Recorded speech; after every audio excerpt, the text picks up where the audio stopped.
అందరికీ నమస్కారం. మనం జీవితంలో ఎన్నో అనుకుంటాం, ఎన్నో జరపాలనుకుంటాం,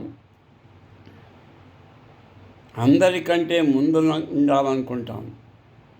కానీ ఎప్పుడూ వెనుకబడిపోతూ ఉంటాం. అదే దైవేచ్ఛ.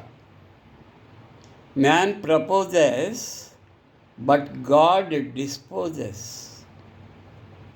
మనం అనుకుంటాం, మనం కోరుకుంటాం, కోటీశ్వరుడు కావాలనుకుంటాం, ఐశ్వర్యరాయ్ లాంటి భార్య కావాలనుకుంటాం, మంచి బెంజ్ కారు కావాలనుకుంటాం, మంచి దివ్య సౌధం, ఒక 10 కోట్ల రూపాయల భవనంలో ఉండాలనుకుంటాం.